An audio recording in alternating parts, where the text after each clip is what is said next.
Hey everybody, it is Wintermute, and so we're going to do a quick review of Venom. Maybe not that quick. Spoilers. And this movie's been out for 2 days now, so if you haven't heard about the big spoiler, um, you don't want to watch till the end of this. If you're somebody who doesn't want things spoiled for you. But real quick, so I was not a huge fan of the first Venom. I appreciated it. I thought it was funny and witty. It was an interesting take on an existing character. And I know a lot of people are like, "Well, how can you have Venom without Spider-Man?" Because they are so. The way Venom, the reason Venom is the way he is because of his interaction with Spider-Man, and same thing with Eddie Brock. And so there is a valid, kind of point there. It's like, that doesn't really feel right. And I understand some hesitation with that when it comes to this character. However, their take on Venom was okay. I think that it ended up being awkward in ways I'll explain a little bit later regarding the spoiler. But at the end of the day, the first movie was actually kind of funny. My son, even who's 10 years old, I let him watch it. I know it's PG-13, but he enjoys that sort of thing. And he really wanted to. So I'm like, okay. And he was laughing through it too. So I'm like, okay, there's some redeeming qualities to this movie, even though there's a lot of problems with it as well. Now, if you really like the first movie, you will probably like the second one.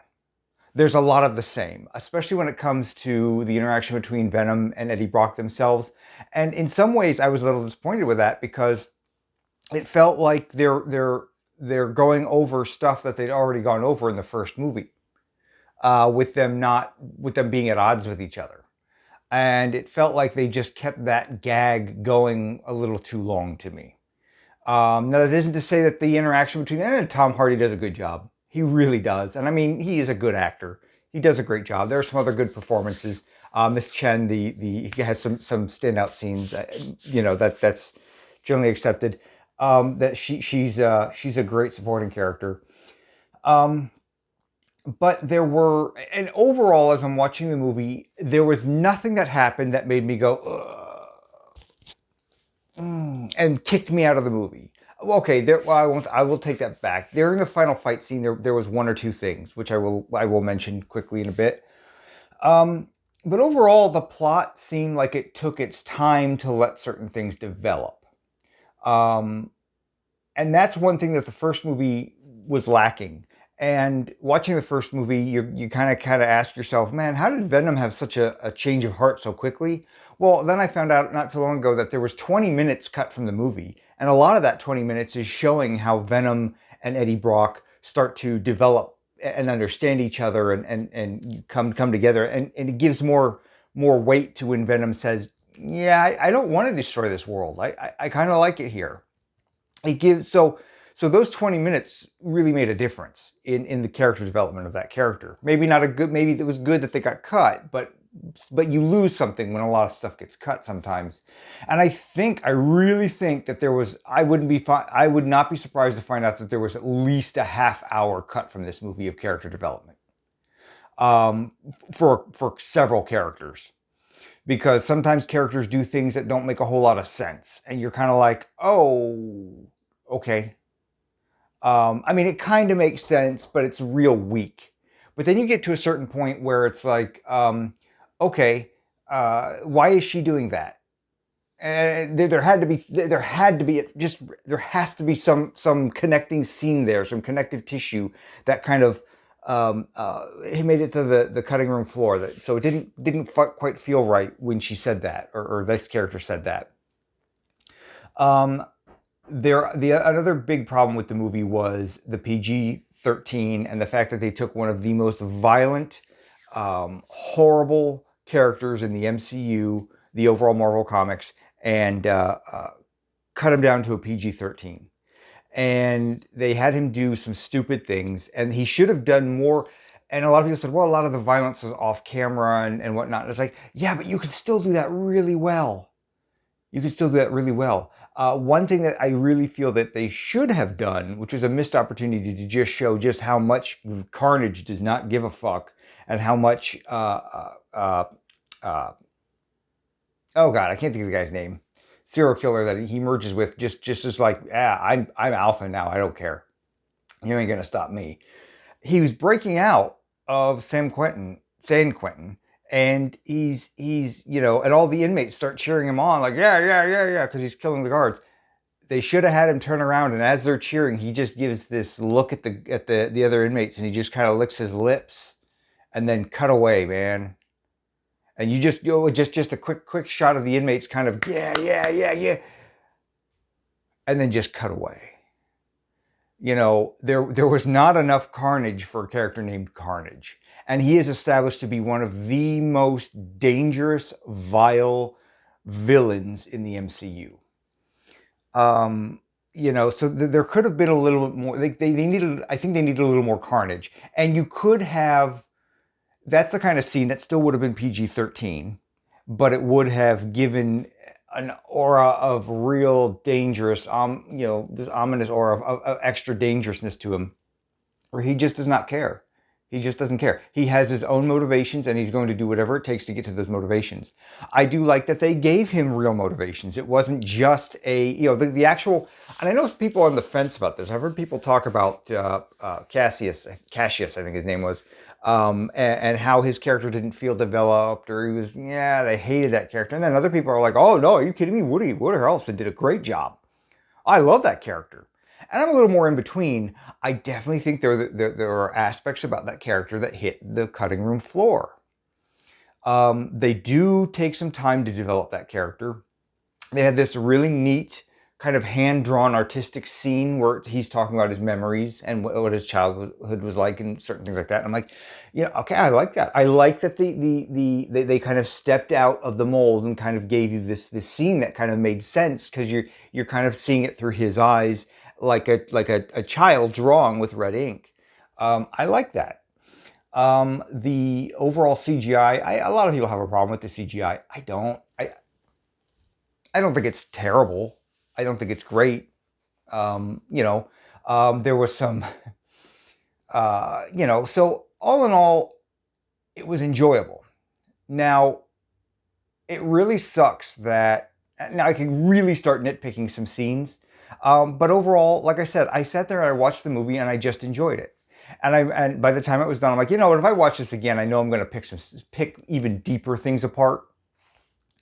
And I'm like, oh, that's okay. I enjoyed it this first time around. That means that the movie is probably not terrible. It didn't kick me out of the movie. There was one or two times where they had Carnage do some stupid stuff, where like the symbiote tornado.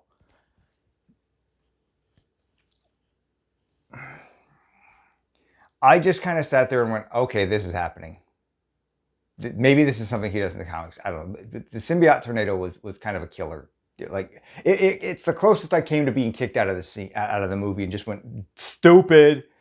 But I kind of just went, okay, whatever, because the rest of the scene was still so fast paced, and there was the only real Carnage scene of Carnage within the movie about Carnage. And then later on, they had where he's growing and taking over, and he's like the size of he's almost like the size of a kaiju at this point, as one reviewer put it. I'm like, yeah, that's a good way to describe that. And it was just like, why is he this big?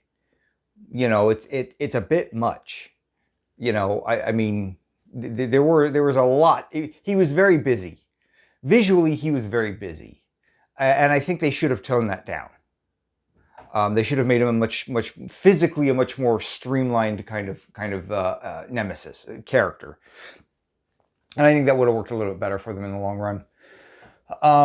I don't like, now there were also aspects that I think they needed, and again, I think some of this ended up on the cutting room floor, where how is it that he could bite Eddie Brock and take in a part of a symbiote to himself? Now, my understanding, and as I didn't read the original Carnage storyline in the comic books, but my understanding was that Venom just sort of gave birth and didn't really tell Eddie Brock about it, or was something along those lines, and because to him it was no big deal, and Brock's like, yeah, that is kind of a big deal. Maybe that was the animated series where they had that. That's what I kind of see, and so there was a lot of ways you could have explained this happening. That that probably, and they probably did, and it probably ended up on a cutting room floor somewhere. I mean, all I had to do was Venom was to explain to Eddie, is like, oh yeah, my race reproduces by just dropping spores every once in a while. It's like, okay, well, you got to tell me when that happens. I don't know when it happens. Sorry, it just sort of happens. I don't have complete control over my biomass like that. You know, it's just this thing that kind of drops off and runs off and grows into a whole nother symbiote. That's just how we reproduce. We don't think about it. It's like breathing to us. You know, it's like breathing is to humans, you know. And if they had taken time to explain that, it would have made a little more sense. It just, at that point, you kind of have, okay, well, circumstance just kind of conspired in a way where things got bad and out of hand. It's like, okay, well, you can accept that, move on. A couple other things that didn't make any sense. They needed to establish Cassius's, whatever, you know what I'm talking about, the serial killer, his motivation a little, and his willingness to interact with Brock a little bit better. Now, they do say that there is some history between them where Brock had the chance to interview him, and part of this interview, they wanted to kind of pull out where these bodies were at, and where he had hid them, and Brock is considered to have screwed that up. But there's something about the relationship between Brock and him that makes him call Brock back and want to talk to Brock. And of course, it gives a legitimate reason why he's mad at Brock, because Brock, well, Venom figures out, looks at his artwork and kind of goes, hey, I think we can figure out where the bodies are. Because like a serial killer, he writes in code and stuff. And so he's like, so they do. And completely takes away the one ace card that he was using to keep himself out of the out of the gas chamber. I buy that. Overall, the character motivation, for the most part, made sense. Even if there were some missteps in explaining it and developing it. So there were, and then his girlfriend, the serial killer's girlfriend's screech at the end, where she's like, "Oh, this is too much." That's the one thing that drew me out. I'm like, "What? Why are you saying that? Up until this point, you're as psychopath as he is. Why are you trying to talk him down?" Now, if you had given her motivation to draw, you know, it felt cliche and forced and didn't make sense. Okay, so. But is the movie worth watching? Yes, it's worth watching. I think it is. I've listened to some other reviewers, and they've all kind of been. It's all been mostly been hot or cold. A couple have been very moderate, but I'm in the moderate camp where it was enjoyable. I think it's worth watching. Yes, there are some missteps. I think it's probably a lot of those missteps fall on the editing room floor. It's what it really feels like to me. But go see it. It's worth watching. Now, real quick, I'm going to try to be real quick about that post-credit scene. So, spoilers. Okay. Venom is now part of the MCU 110%. He's there. They imply that the Doctor Strange spell somehow does this thing that meshes different realities, and Venom gets pulled into another reality. Now, a lot of people are reading this scene very differently about how it's working out. And I get it. It's a deliberately ambiguous scene. But I think it's also a scene that sets some things up in ways you don't expect. And I think there's going to be more importance put on what Venom was talking to Eddie about before the realities collided. Where he's saying, you know, I have 80,000 light years worth of hive knowledge and experience, and you can't handle but a small fraction. So I have a lot of secrets I'm not telling you. And, you know, he's about to show him just a fraction. I wonder if the Venom symbiote has a key piece of information to what is going to happen that is going to help with this multiverse thing. Because if you have the hive memory of your entire species that's lasted, 80,000, light years worth of space travel across the galaxy, in the universe, you probably have a lot of information that might be useful to, science and science-based heroes and magic-based heroes about what's going on. You might have encountered something similar. Maybe your species, and I know in the comic books, I know what the history of the symbiotes is in the comic books. They predate the universe as we know it. They actually predate the universe. But it seems like maybe the symbiote may play a key role in resolving some of this multiverse stuff. Um, and a lot of people are like, oh, he sees the TV and he sees Peter Parker and he goes, that guy. And he licks the screen like somehow the symbiote immediately has this innate dislike of Peter Parker. That's not how I read that.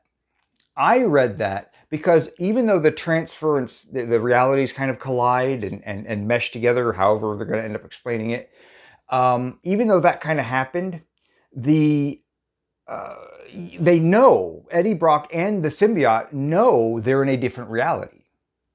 Or they know something happened. It wasn't like it's like, how would you know if time travel, if somebody traveled back in time and changed the future? You would never know. How would you possibly know? Well, in this case, you could ask the same thing. Well, how would anybody know reality as they know it has changed? Well, it seems like the Venom symbiote and Brock do know because of the Venom symbiote's kind of expanded hive mind and just being an alien. He may perceive the universe differently.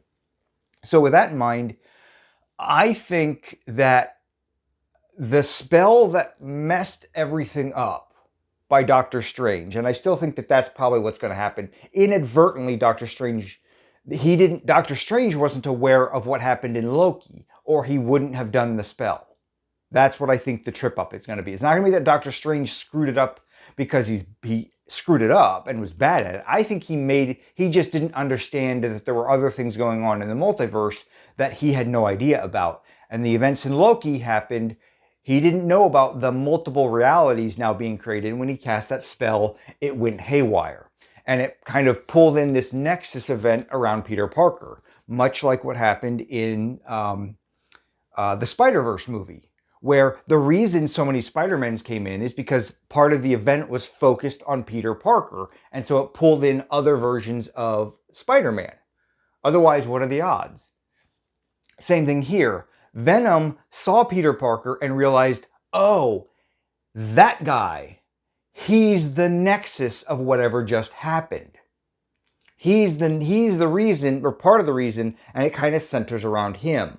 And I think Venom can perceive that. I think he can understand that on some level. And that's why he's kind of like, oh, that guy. And in some ways, this sets up why Venom may want to go after Peter Parker. He goes, hey, if I take this guy out, maybe it'll fix things. Because in this reality, I don't have a shot with my girlfriend. I know Brock doesn't have a shot with his girlfriend. And everything's screwed up. And I don't want to be in this reality. I want to go back to my own reality. So it gives Venom and Brock a reason to possibly really go after Peter Parker in a very sincere kind of way that is different than the comic books where Brock and Peter Parker were rivals at the Daily Bugle and the whole Venom symbiote thing shows up. So that's how I read that. I read that as there isn't, people are making it a lot more, that's how I read it anyway. So yeah, there's all that. But anyway, see the movie, watch the movie. I am a little bit excited about the whole Spider-Verse thing happening within the timeline. More so than I normally am for movies, because a lot of the time I just sort of shrug and say, whatever. I've gotten a little numb to all these shocking things happening in the MCU. This is the first one that's happened in a while that kind of makes me a little excited, especially to see the return of villains I really like Molina's Dr. Octopus. I mean, I really enjoyed that him as a villain. And Molina did an excellent job as Doc Ock. So anyway, this video has been a lot longer than I wanted it to be. I've tried to be quick and concise. Didn't happen. But anyway, that's how I feel about Venom. Go see it. Let there be carnage. Just wish there was more carnage. But anyway, Winter Meat out.